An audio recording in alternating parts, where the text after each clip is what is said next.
você vai ouvir neste podcast.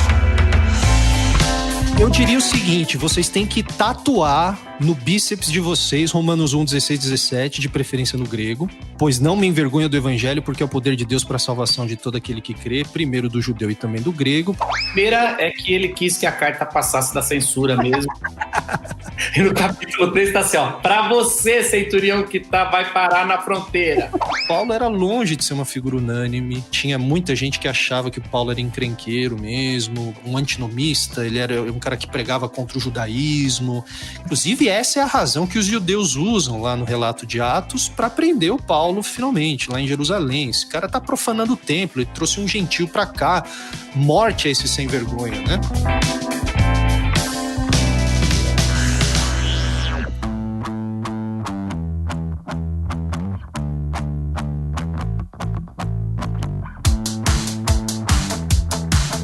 Estamos de volta, mais uma vez de novo again, podcast local. Essa vez sou eu que estou só aqui para apresentar o podcast de hoje.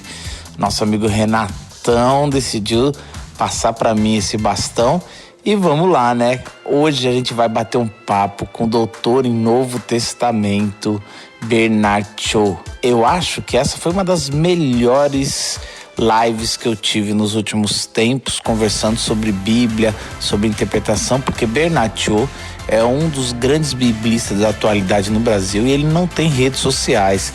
Então, ou você faz um curso presencial, ou você assiste ou ouve um podcast como esse. Tá incrível o bate-papo. Eu gosto muito dele, ele consegue transformar coisas profundas, né, em muito simples do jeito que ele fala.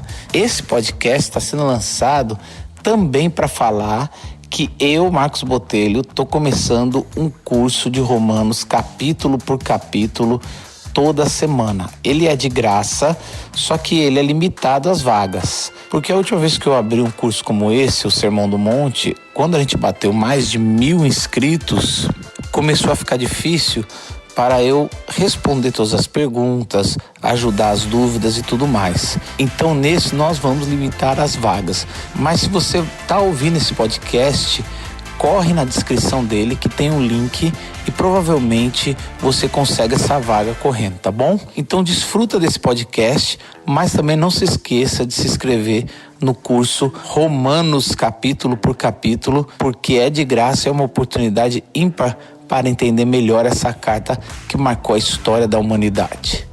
Está no ar. Cultura. Espiritualidade. Impacto social. Local Podcast.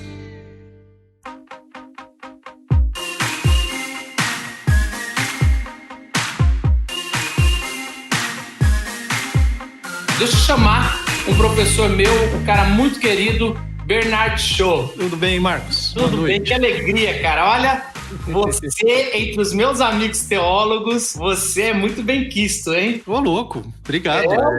É. Eu não sei se isso é bom de eu falar pra você, mas entre os meus amigos você é.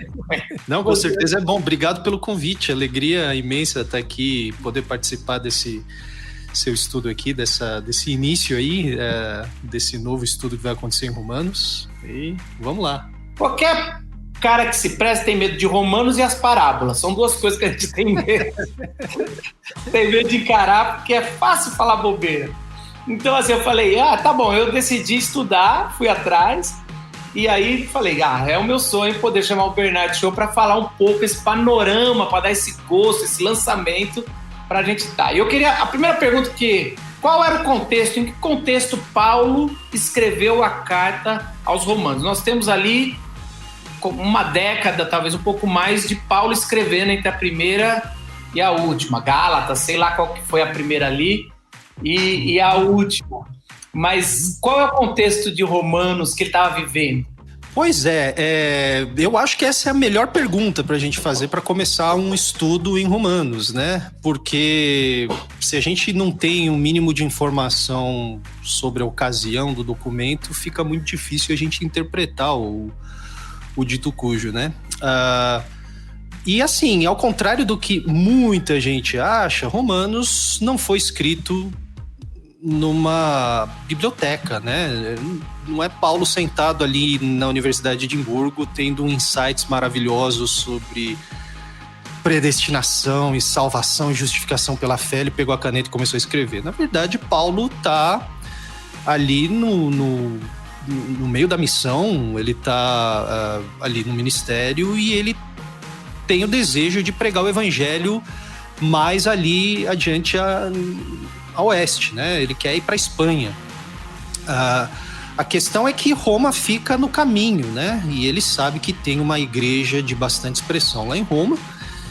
E o motivo, assim, mais imediato, né, inicial, é pedir ajuda para os romanos. Ele quer fazer um pit stop em Roma, porque ele quer seguir adiante, porque ele já pregou na Ásia, ele já percebe lá pelas tantas que já não tem mais muitos lugares novos onde ele pudesse pregar o evangelho. Então ele decide ir para a Espanha. O que é fascinante, é uma janela muito interessante para o tipo de cabeça que o Paulo tinha no sentido de, enfim, como ele entendia o seu chamado, a sua missão, né? E próprio Romanos, ele fala que não quer construir em alicerce alheio. Então, quando ele vê que já tem gente fazendo trabalho de evangelização na Ásia e que ele já fez o bastante, né? Ele já fez o suficiente, ele decide para a Espanha. E aí, esse é o motivo inicial. Olha, eu quero ir para a Espanha, Roma fica no meio do caminho, vou passar aí para a gente intercambiar aí algumas bênçãos, né? Como ele diz no primeiro capítulo ali. Eu já tenho duas perguntinhas antes de você desenvolver aí. Primeira, você está me dizendo que Romanos é uma carta de oferta? É uma carta bem elaborada de oferta. Na verdade, eu vi isso em 2001, do Ariovaldo Ramos. Ele falava, gente, vocês estão aí preocupados com toda a teologia. Romanos é uma casa de oferta, daí ele teve que dar uma caprichada ali, sabe? Quando o missionário precisa mostrar trabalho. A segunda pergunta é se a gente tem material suficiente para entender por que esse sonho, essa gana de ir para a Espanha, sendo que o império é Roma. Parece que na minha cabeça o ponto máximo seria Roma. Será que é só isso mesmo? Eu não quero construir, não, então eu vou continuar andando. O que a Espanha tem de especial para atrair a atenção do apóstolo Paulo? Eu acho que não é só porque... vamos começar pela sua segunda pergunta. Eu acho que não é... Paulo não tinha interesse de ficar só em Roma, não. Inclusive, ele sabe que já tem uma igreja lá, né? E por que Espanha? Porque a Espanha é o limite, né? O Paulo provavelmente não sabe que tem as Américas, né? O pessoal sabe que a Espanha é o limite do mundo ali. Ele quer chegar lá. Ele quer para Paulo ali. Ali é os confins da terra. É o fim do mundo, é ali, né? Então eu quero chegar lá no fim do mundo mesmo. Eu quero anunciar o senhorio, a ressurreição de Cristo ali. Sobre Romanos ser uma carta... Foi só uma brincadeira, tá, entendi. Ainda bem. É engraçado porque logo no primeiro capítulo, o Paulo, ele tá ditando Romanos, na verdade. O Tércio é o cara que escreve de punho, né? E o Paulo o que era uma prática muito comum na antiguidade. Primeiro porque nem todo mundo sabia escrever. Não era o caso de Paulo sabia. Mas provavelmente... até quem sabia escrever, às vezes passava por circunstâncias que não dava para redigir com a própria mão. Então ele usa Tércio. E também se você errar, não dá para passar um leak paper. Não dá, não tem... Um erro ali custa quase a entrada de um carro. Então você... papiro era caro, né? Não era tão simples assim. E logo no primeiro capítulo a gente vê Paulo falando, olha... Deus é minha testemunha que eu sempre quis ir visitar vocês. Por que Paulo precisa usar uma linguagem tão solene? Provavelmente que o pessoal de Roma já está desacreditado, falando que Paulo só fala que vem visitar, mas nunca vem. Não, Deus é minha testemunha. E aí ele diz, olha, o meu desejo é chegar até vocês e oferecer algumas bênçãos. Só que na linha seguinte, ele usa uma expressão no grego que não é muito comum, que é traduzido por, quer dizer, né? Ou seja, o isto é, né? Querendo fazer uma correção, na verdade. E ali ele diz, na verdade o que eu quero dizer é não só eu, mas também receber, dar e receber, a gente compartilhar, né? Essa ideia de que Paulo quer ir lá porque, primeiro, ele não quer sugar os caras, ele realmente quer abençoar, colher algum fruto, enfim, e trocar essa experiência, né, com os próprios romanos. Então essa é a razão mais imediata por que ele escreve Romanos, né? Agora, tem a outra questão, que ele quer aproveitar também o ensejo para, segundo, apresentar o evangelho que ele prega. Vale lembrar que não foi Paulo que fundou a igreja em Roma, e vale lembrar também que Paulo não tinha uma reputação muito boa dependendo do contexto, tá? A gente imagina Paulo como essa figura titã, onipotente, né? Um cara onipresente. Todo mundo cala a boca, é Paulo. Isso, a gente imagina uma coisa assim, né? O Paulo é o teólogo que mais tem seguidor no Instagram do primeiro século ali. Longe disso, muito longe disso. O Paulo era longe de ser uma figura unânime. Tinha muita gente que achava que o Paulo era encrenqueiro mesmo. Ele pregava um antinomista, ele era um cara que pregava contra o judaísmo. Inclusive, essa é a razão que os judeus usam lá no relato de Atos para prender o Paulo finalmente, lá em Jerusalém. Esse cara tá profanando o templo, ele trouxe um gentil para cá. Morte a esse sem vergonha, né? Coitado de Paulo, ele precisa de Barnabé para poder ser aceito pros do caminho. Aí depois que ele é praticamente aceito, ele também aí é perseguido pelo... Ele, assim, é suspeito em todas as categorias. Tem gente que não fala tão bem. Isso prova que tá no caminho certo, né? O N.T. Wright, ele faz uma brincadeira, né? Ele diz assim, onde eu vou, as pessoas me convidam, eles me servem chá, né? Onde Paulo ia, ele era preso, né? E Paulo era um cara, uma figura muito interessante nesse sentido, né? Dá para entender por que ele às vezes é tão difícil de tragar, né? Agora, ele, por conta disso, por conta dessa reputação e à luz do fato de que ele nunca chegou até a igreja de Roma, ele se vê na necessidade, então, ele vê a oportunidade perfeita de apresentar para eles o evangelho que ele prega. Por isso que Romanos, entre todas as cartas que Paulo escreve, Romanos é que tem a introdução mais extensa. Paulo vai lá, ele gasta 7 versos para se apresentar. Compara isso com Gálatas, que foi uma igreja que Paulo conhecia muito bem, né? Ele simplesmente fala, olha, Paulo, o apóstolo de Jesus Cristo, não pela vontade dos homens, mas pela vontade de Deus. E aí ele já começa, seus sem vergonha, o que vocês estão fazendo, né? Então, pode ser isso, mas pode ser que ele tá tão bravo, que quando a gente tá bravo, a gente não tem tempo para formalidade, né? E uma outra tese é que Paulo foi amansando com o tempo. Então ele começa muito... Vai depois... Como diz o Vitor Fontana, no final ele é uma tiazinha batista, mandando beijo. Romanos, no final, ele manda beijo pra todo mundo. Um abraço pra Joana, que sempre arruma meu quarto. O Roberto, que é ponta direita, daí manda beijo. Eu falo, cadê aquele apóstolo que dava medo, né? Ele começa, todo mundo ele agradece. Romanos é uma pegada diferente, ele não é tão polêmico como ele é em Gálatas. Em Gálatas ele pega o pessoal pelo pescoço mesmo, ele fala assim, quem enfeitiçou vocês, seus insensatos? Que não foi desse jeito que vocês aprenderam de mim, né? Em Coríntios também ele é super direto, ele abre ali com abertura típica epistolar, se apresenta tal, mas ele conhece a galera lá e ele sabe do que está acontecendo. Ele vai direto ao ponto também, né? Seus infantis, carnais, enfim. Aqui em Romanos é diferente. Ele gasta 7 versos para se apresentar, para falar que o evangelho dele diz respeito ao Messias, que segundo a carne foi descendente de Davi, etc, etc. Então ele se estende um pouco mais. E no restante de Romanos, ele também ele não assume esse tom mais pessoal polêmico, ele é um pouco mais expositivo. Justamente por isso, porque ele está encontrando a oportunidade perfeita de também apresentar aos romanos, não porque ele se sentia na obrigação, Paulo não se sentia na obrigação, ele jamais fazia as coisas porque ele se sentia obrigado a fazer. vê isso de forma muito clara nas epístolas, mas simplesmente porque ele achava que seria bom, né?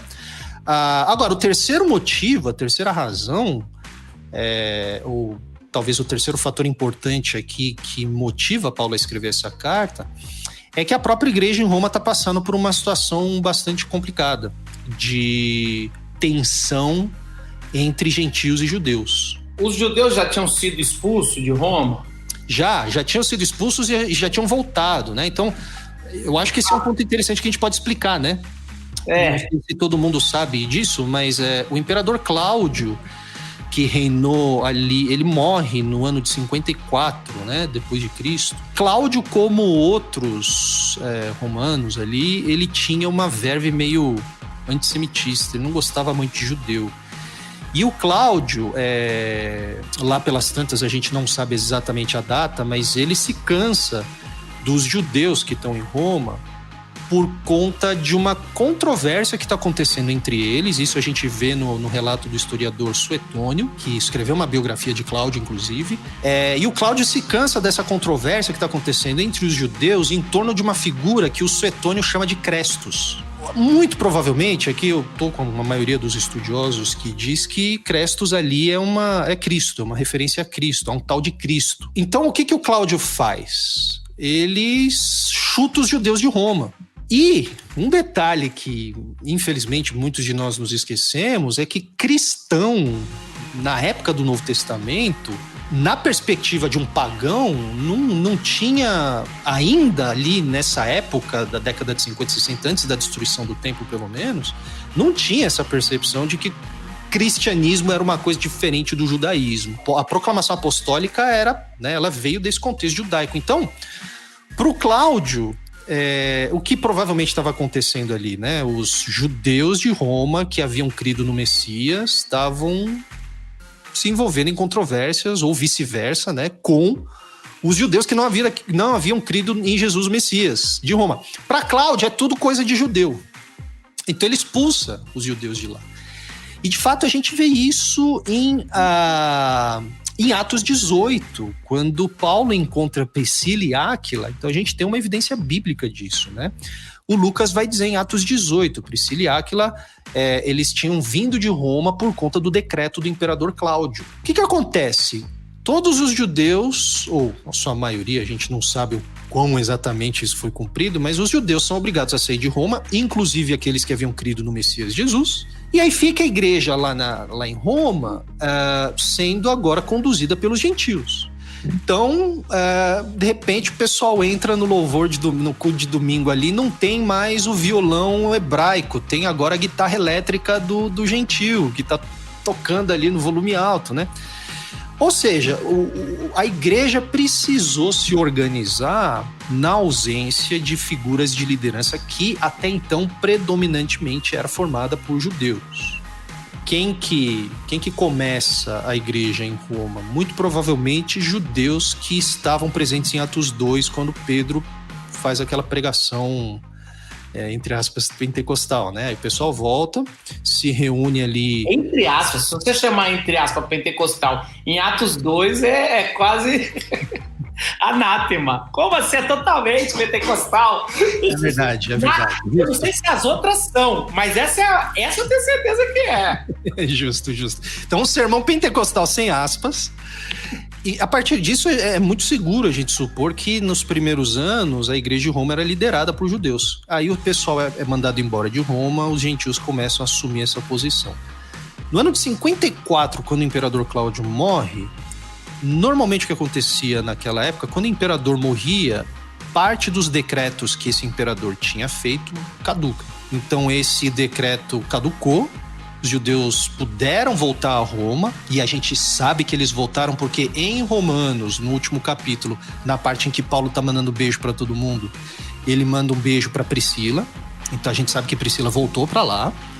Só que a questão é que quando eles voltam, já a tesouraria... Já tem outra liderança. O pessoal, os gentios já se organizaram, já tem um tesoureiro que é gentio, já tem um presbítero que é gentio, já tem professor de escola dominical. Que dá trabalho é gentio. Até hoje, mas tudo bem, isso é outra coisa. Então você percebe que o que provavelmente aconteceu foi que, puxa vida, e agora, como é que a gente faz? Né? Agora, a gente não tem evidências textuais disso, eu não consigo comprovar, mas é uma inferência que a gente faz a partir do próprio texto de Romanos, que possivelmente uma das coisas que os judeus estavam falando para os seus irmãos da mesma igreja ali, que eram gentios, olha, obrigado por ter cuidado das coisas enquanto a gente estava fora, mas nós somos os descendentes de sangue de Abraão, nós somos israelitas, as promessas foram confiadas a nós, então a gente pode assumir esse lugar de liderança mais uma vez. Mas que o Paulo uma das coisas que o Paulo vai martelar de forma muito forte ali, contundente em Romanos, é essa questão do favoritismo judaico, né? Esse senso de superioridade que os judeus tinham. Paulo vai explicar que o evangelho nivela tudo para baixo. Não tem isso, né? Tem uma hora que parece que Paulo nivela, tem outra hora que ele dá uma calma, mas também vocês têm algo especial. Mas não sem dúvida. Especial. Sem dúvida. Parece que ele bate, morde e assopra. Vai lá. Fala um pouco do primeiro público destino da carta. Quando aquela carta chega fresquinha. Esses dias eu estava conversando com um ex-aluno seu, eu acho que é ex-aluno seu, Vitor Fontana, ele é ex-aluno seu ou não? Não. Ele está lá no mestrado dele, ele falava que o preço de uma carta naquela época podia custar desde soldado para acompanhar o cara, material, tudo, hospedagem do cara que ia levar podia custar até um preço de um carro, né? Então, assim, para mandar uma carta, o cara tinha que querer muito, não é igual hoje que manda um e-mail, um WhatsApp. E aí, quando essa carta chega lá em Roma, como é que esse público tá? Então, a gente não sabe muita coisa, né?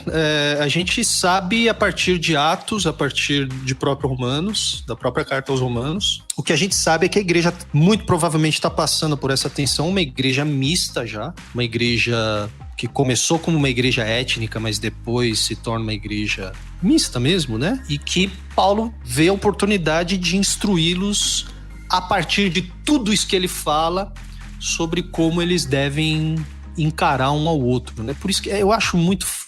Isso aqui é demais, né?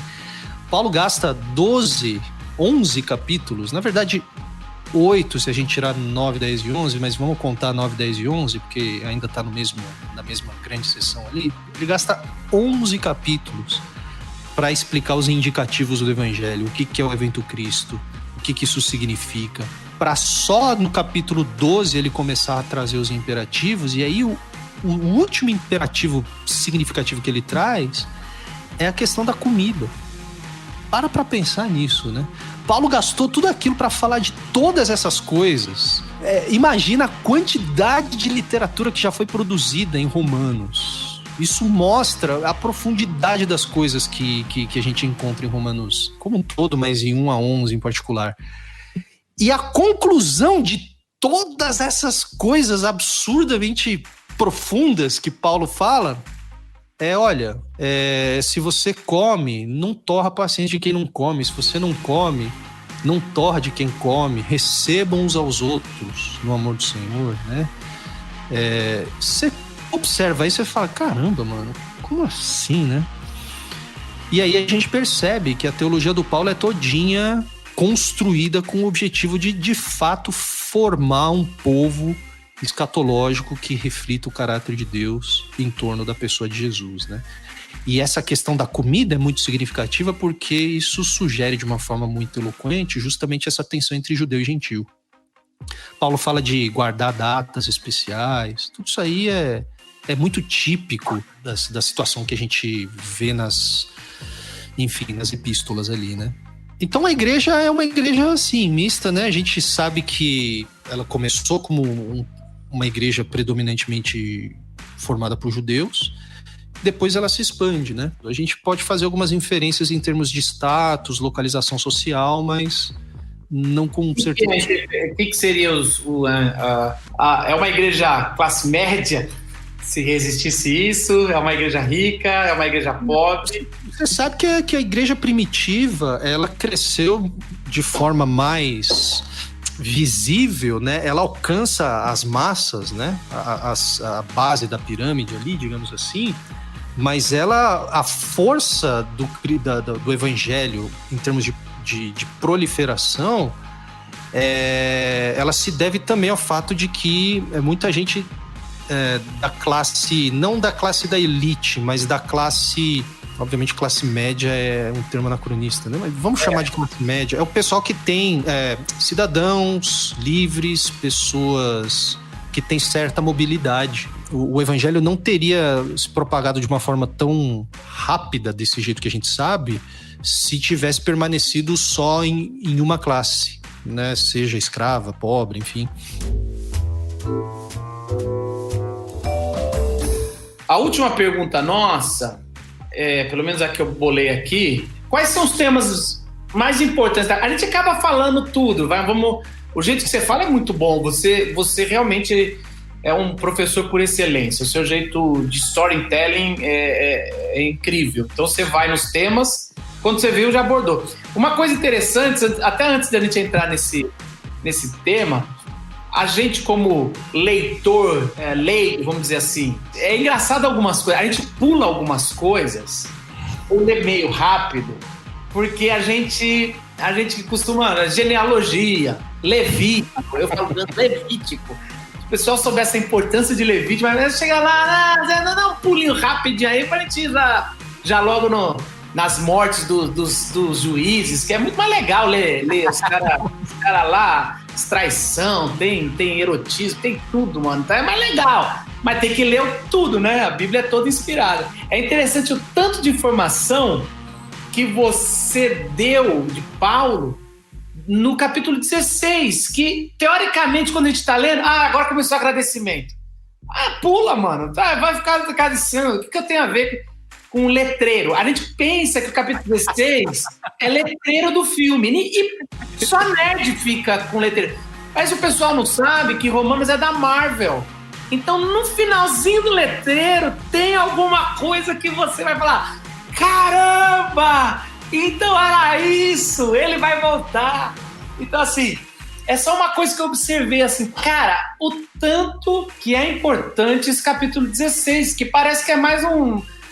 como diz um amigo meu, parece criança desinibida no programa da Xuxa, né? Porque a tímida fala um beijo pra papai, pra mamãe, pra você, mas Paulo começa um beijo pra tal. Então, assim, é muito legal isso, não é?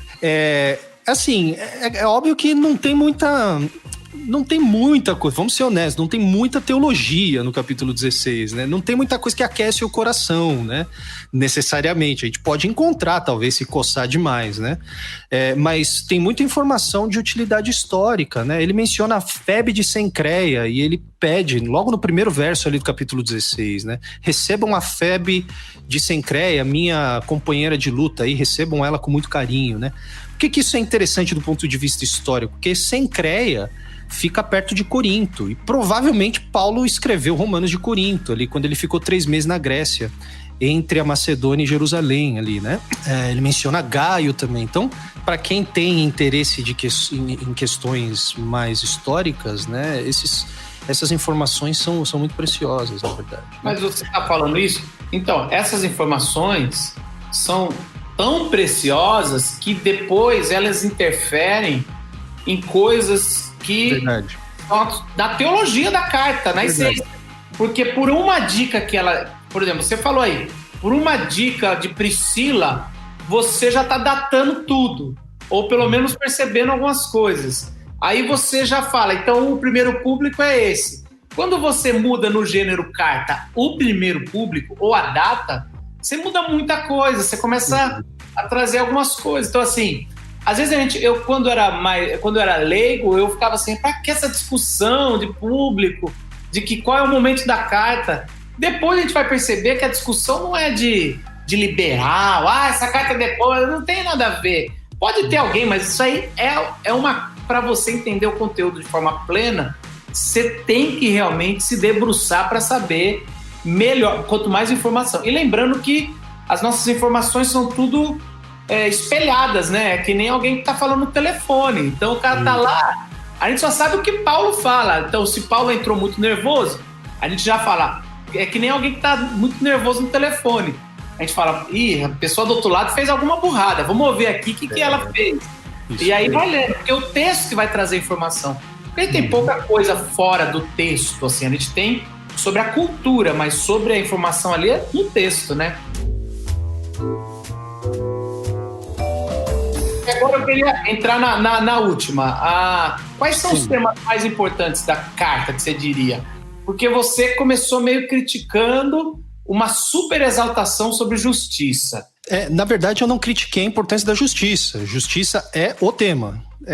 Em Romanos, eu critiquei a hiperenfatização do tema da justificação pela fé, por exemplo, que é um tema absolutamente importante, né? Eu sempre tenho que qualificar, explicar que é importante, mas não é o único tema de Romanos. Aliás, justificação pela fé fica para trás no final do capítulo 4, certo? O capítulo 5 ele começa dizendo, tendo sido, pois, justificados, agora vamos mudar de assunto, nós temos paz com Deus. E aí ele começa a falar da reconciliação, da glória futura. E o ápice do argumento de Paulo não é o capítulo 3, é o capítulo 8. O capítulo 3 ele fala da propiciação que Cristo nos oferece, que é muito importante. Sem o capítulo 3 nós não teríamos o capítulo 8, mas Romanos não termina no capítulo 3, ele vai até o capítulo 8. E no capítulo 8, sabe o que nós temos? Nós temos Espírito Santo, adoção e esperança por novos céus e nova terra, por nova criação. Parece aquela discussão que é mais importante, o Natal ou a Páscoa. Mas, mano, os dois. Os dois. Então, se você fosse dividir em blocos assim importantes, como é que você faria? Eu sei que tá tudo na tua cabeça aí. Eu diria o seguinte, vocês têm que tatuar no bíceps de vocês Romanos 1, 16, 17, de preferência no grego. Pois não me envergonho do evangelho, porque é o poder de Deus para a salvação de todo aquele que crê, primeiro do judeu e também do grego, porque no evangelho é revelada a justiça de Deus de fé em fé, como está escrito, o justo viverá pela fé. Esse aqui é a afirmação programática de Paulo, que vai determinar toda a direção do seu argumento até o último versículo da carta. Então, aquilo que ele vai tratar na carta diz respeito ao evangelho, que é o poder de Deus. Olha só, ele não define o evangelho como sistema de proposições, embora esteja cheio de proposições o evangelho, faz parte, mas em última instância o evangelho é o poder de Deus, é o dinamis de Deus. Para quê? Para salvação, para soteria de todo aquele que crê, de todo aquele que confia. Então, só aqui a gente já vê 19 milhões de temas que Paulo vai desenvolver, né? Poder de Deus, salvação, todo aquele que crê, judeu e gentil. E em seguida ele continua, ele explica por que o evangelho é o poder de Deus para a salvação. Porque no evangelho é revelada a justiça de Deus. Então, eu diria que o fio condutor, né, ou talvez o tema central a partir do qual todos os demais temas estão enganchados é a própria justiça de Deus, de Kaiosine Theou, né? Essa ideia de que Deus, no evangelho, ele se revela plenamente como um Deus que é justo. A grande questão é que a justiça de Deus em Romanos, ela necessariamente implica sua fidelidade às promessas de restaurar o cosmo. Por isso que é no Evangelho que a justiça de Deus é revelada, e não no juízo eterno. Mas no Evangelho, o juízo eterno está lá em Romanos. Mas é no Evangelho. Por isso que agora eu gostei. A gente tem que entender que o juízo eterno ele é qualificado, ele deve ser entendido no contexto em que a gente está examinando o que é o Evangelho, né? E o Evangelho é, para Paulo em Romanos, essa exposição clara, essa manifestação, essa revelação plena da justiça de Deus, que encapsula também a sua fidelidade às promessas veterotestamentárias de restaurar a humanidade, o cosmos. E logo aqui, quem faz Romanos lá no seminário, lá no Servo de Cristo com a gente, sabe que só essa expressão de fé em fé, então, pois no Evangelho é revelada a justiça de Deus de fé em fé, só nessa expressão aqui a gente gasta praticamente uma aula de 3 horas para ou metade, para explicar as diferenças, as possibilidades exegéticas aqui, né? E aqui é importante, porque dependendo de como você traduz de fé em fé, ek pistis e pistin, que é essa ideia a partir de uma fé para a fé de outra, é uma coisa meio esquisita que o Paulo tá falando aqui. É um trampolim? Em que sentido? Primeira fé dá um pulo para outra? Não, é uma leitura tradicional essa, né? Tem gente que historicamente, agora eu não lembro exatamente quem que foi, Agostinho, Calvino, todos esses grandes nomes entram na mesa do debate aqui. O que você pensa? Esses caras são pequenos. Isso é melhor fazer inscrição lá no Servo mesmo? Não, pode fazer inscrição, mas eu acho aqui, nesse ponto, eu tô com a leitura do Barth, que é da fidelidade de Deus para a confiança daquele que crê nessa fidelidade. Porque pistis é um termo que pode ser traduzido por fidelidade ou confiança, dependendo do contexto. E Paulo usa pistis das duas formas em Romanos. Ele usa pistis para falar da fidelidade de Cristo e também fala de pistis para denotar confiança em Cristo. Então, o papel do exegeta é esse. O papel do exegeta é olhar o contexto, entender a sintaxe, o que está acontecendo ali e discernir exatamente o que está acontecendo. Eu acho que o que Paulo está dizendo é que no Evangelho é revelada a justiça de Deus, porque Deus mesmo se mostra absolutamente fiel às suas promessas, e isso desemboca na confiança daquele que crê no Evangelho, que recebe o Evangelho e que, portanto, responde em fé e em obediência. Fé em Romanos é mais sobre submissão, né? Confiança, aliança, né? Tem um aspecto cognitivo também. O grande problema, não sei se você está familiarizado, mas tem um grande debate em torno de fé hoje em dia, né, pessoal? Eu estou porque eu fiz seu curso e você falou disso. Certo, Tem um pessoal que fala, não, fé é uma aceitação cognitiva de um sistema de crenças. Os outros vão dizer, não, fé não tem nada a ver com isso. Fé é obediência, é aliança, né? É submissão, né? As duas coisas, eu não sei porque que esse pessoal tem mania de ficar separando. Se a gente lê Paulo, a gente vai perceber que ele está falando das duas coisas. Ele enfatiza o aspecto propositivo da verdade do Evangelho do evento Cristo, mas fé para ele não é só isso, obviamente. Fé é confiança. Por isso que eu não gosto muito de usar o termo fé, eu prefiro muito mais confiança. Porque confiança implica as duas coisas. Você precisa saber... Alguma Bíblia traduziu por confiança? Em português eu acho que não, hein? Eu nunca achei, pelo menos. Você traduz. Na sua sermão você traduz sempre já para... Na minha maneira de ler o grego, pistis é confiança, pelo menos em romano. Nem sempre, tá? Às vezes é fidelidade, isso obediência. Entender que cada tradução é uma interpretação. E a gente tem palavras que a gente usa e tem 10 significados, então você não... Depende da hora. Tem pessoas que usam mais uma palavra com um significado e aí você faz a comparação na teologia bíblica de Paulo com Paulo para saber que ele usou desse sentido. Então quer dizer que aqui mais provavelmente é isso. Faz exegese, certo, professor? Exatamente. Agora, do capítulo, o ápice de Paulo ali, eu não sei se você falou um pouco do começo ali. De quando Paulo cita Abacuque fora de contexto, mas isso a gente não vai entrar, não. Mas assim, ele vai ali, ele dá a base, a chave hermenêutica, vamos dizer assim, para entrar na carta também. Olha, Marcos, duas coisas. Eu não acho que ele cita Abacuque 2,4 fora do contexto, mas a gente não tem tempo para falar sobre isso. Segundo, eu não gosto do termo chave hermenêutica, porque chave hermenêutica todo mundo usa. Ninguém sabe mais do que está falando, né?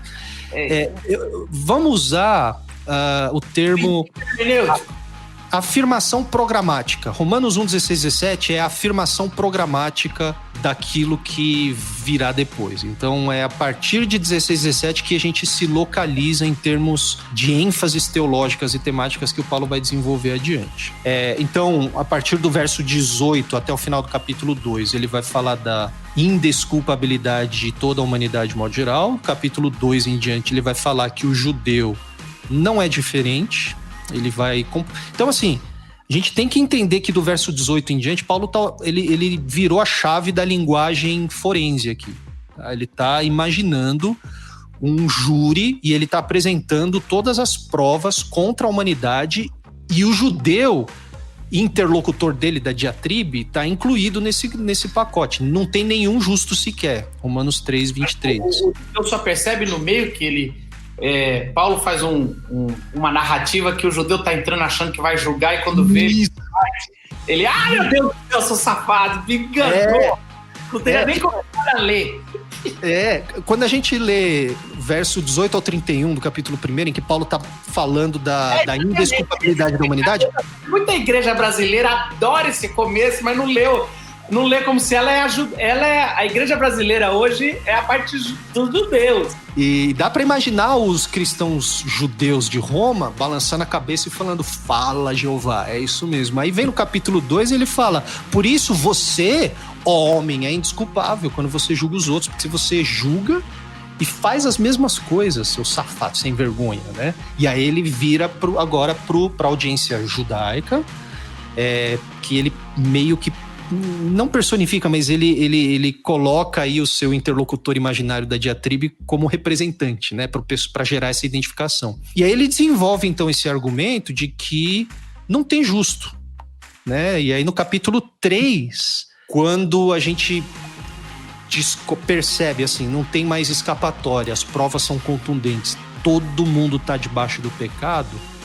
Aí no verso 9 ele diz, né, no verso 21, desculpa, mas agora foi revelada uma justiça que é testemunhada pela lei e pelos profetas, mas que ela é a parte da lei. Então é um troço muito intrigante isso que ele fala também, né? E aí do verso 21 até o final do capítulo 4, Paulo vai explicar sobre o papel propiciatório da morte de Cristo, e ali é um texto muito denso, a gente realmente não vai ter condições de tratar aqui, mas graças ao sangue de Jesus há propiciação para todo aquele que crê, independentemente da sua etnia, se o cara seguiu a Torá ou não, porque é uma justiça que foi revelada sem a Torá, a parte da Torá, mais que a Torá testemunhou a respeito. E aí no capítulo 4 ele vai falar sobre Abraão. Por que ele precisa falar sobre Abraão? Para explicar que isso não é novidade, que Abraão também foi declarado justo pela confiança. Confiança em quê? Na promessa de Deus. Que promessa é essa? É a promessa que eventualmente se cumpre em Cristo. Tá? Não que Abraão entendeu isso, mas o Paulo está fazendo esse link entre promessa e confiança para dar evidências bíblicas de que isso não é necessariamente novidade, isso sempre teve precedente lá, né? Capítulo 5, então, tendo falado sobre justificação, sobre a questão da importância da confiança, ele vai falar da reconciliação. Aí ele vai mudar a metáfora, ele vai explicar o que significa pertencer ao evangelho em termos de morte e vida, e de casamento e morte para o seu antigo marido, né? Se a linguagem dominante até o final do capítulo 4 era pecado, fé, obras, a linguagem dominante a partir do capítulo 5 é vida e morte. Vida e morte, vida e morte, vida e morte, vida e morte. Não é à toa que ele escolhe o tema casamento, né? Cômico. Exatamente pra ser um solteirão, hein, cara? Mas tudo bem, isso fica pra uma outra também. E tudo isso desemboca no capítulo 8, né?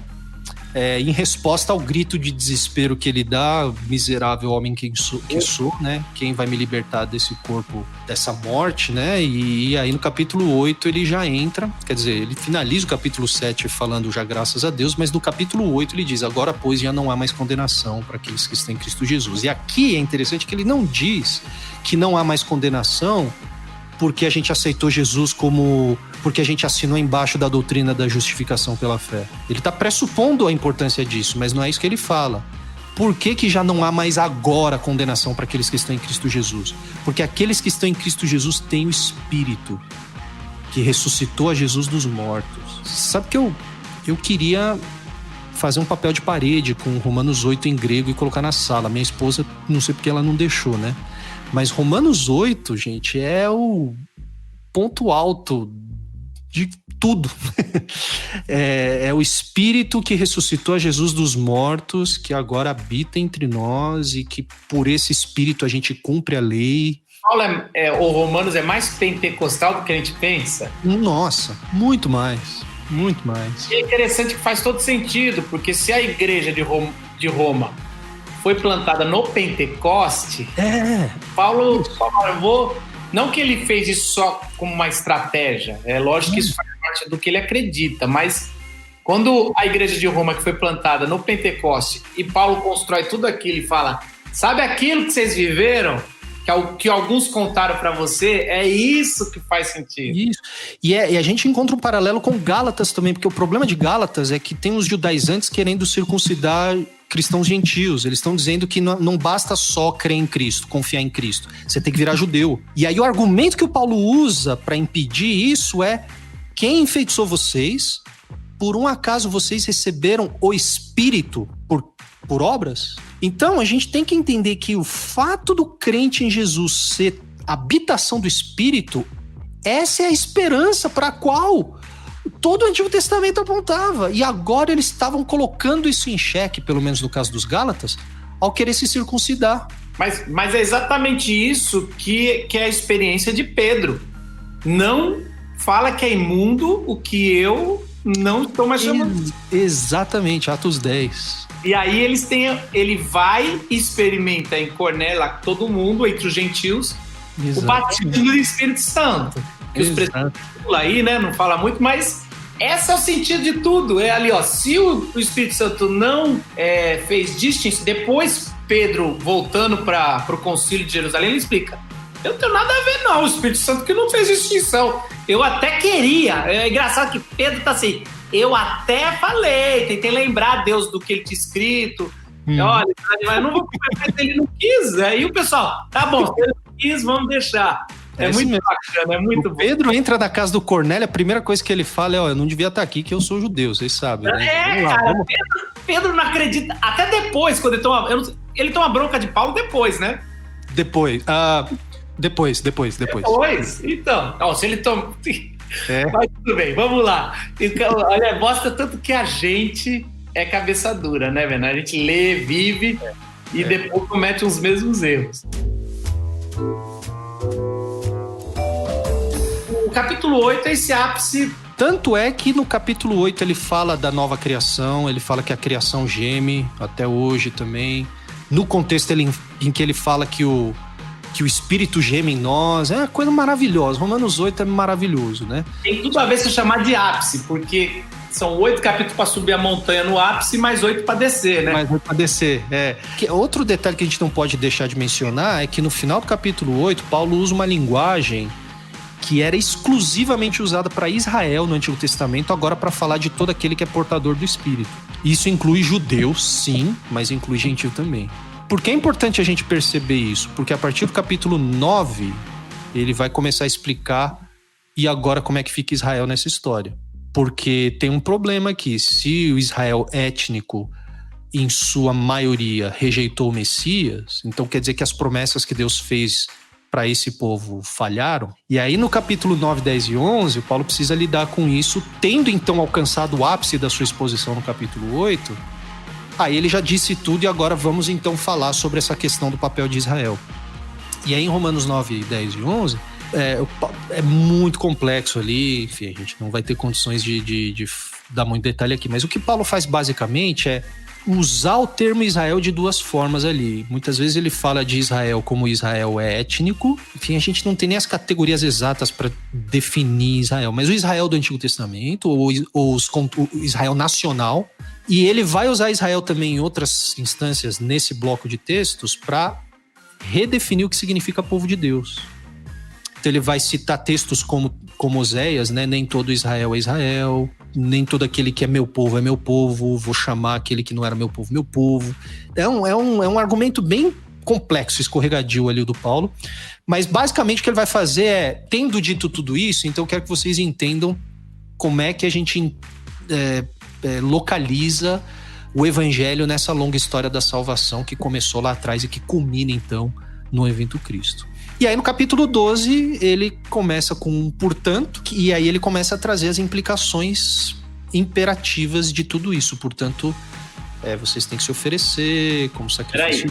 Peraí, esse portanto tem a ver mais com o capítulo 9, 10 e 11, ou o capítulo 9, 10 e 11 é Vou explicar isso aqui, porque o que eu falei agora, vocês podem encarar muito... Não é bem assim. Israel tem a sua parte aqui da promessa. E esse, portanto, é mais desses 3 capítulos ou é do 8?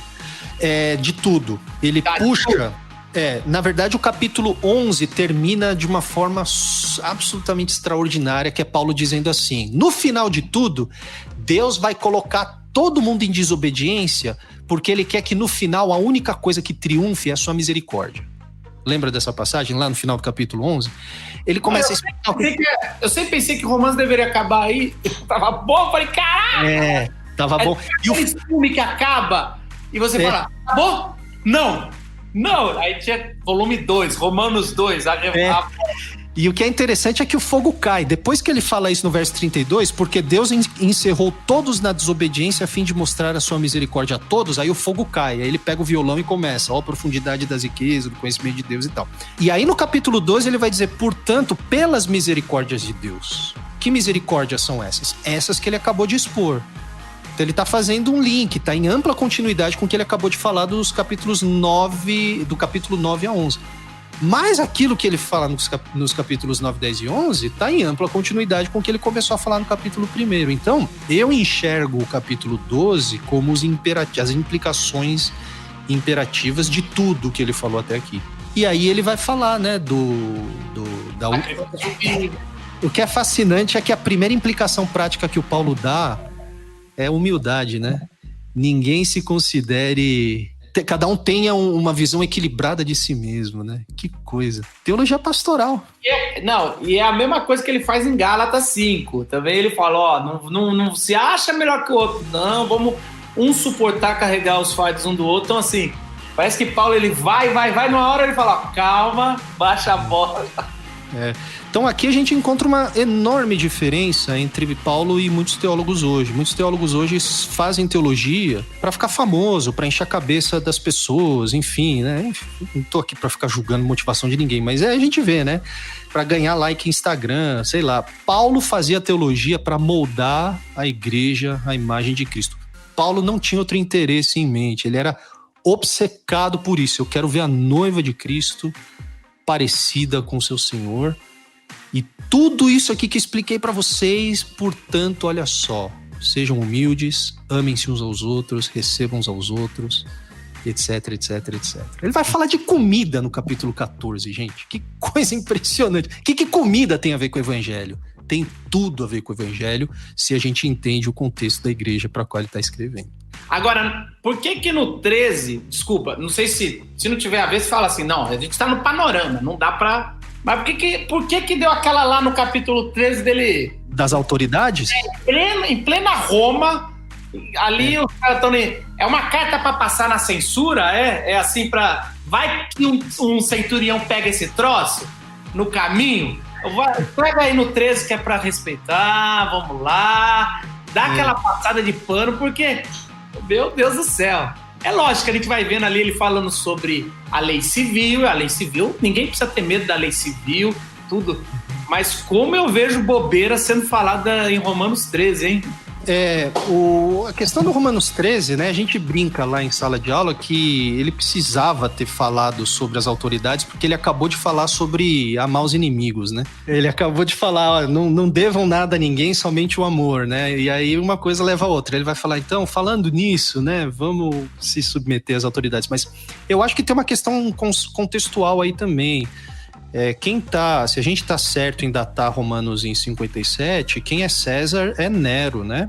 E Nero, a gente tem algumas evidências de que ele, nos primeiros anos ali do seu governo, ele aumentou bastante os impostos dos cidadãos romanos. Possivelmente boa parte da população estava insatisfeita e alguns judeus de verve mais messiânica estavam organizando movimentos de resistência. E a gente sabe que as autoridades seculares, daquelas pagãs, eles sempre tinham pé atrás com a multidão judaica, porque eles tinham essa verve judaica. O Joséfo fala sobre isso, né? Então, é por isso que o pessoal tá muito preocupado com Jesus, porque Jesus não está pregando a revolução armada, mas ele tem uma multidão seguindo ele e ele é da Galileia. E eles já viram isso acontecer antes. Quem é da Galileia e tem multidão seguindo, esses caras vão ser encrenca, eles vão querer organizar um exército.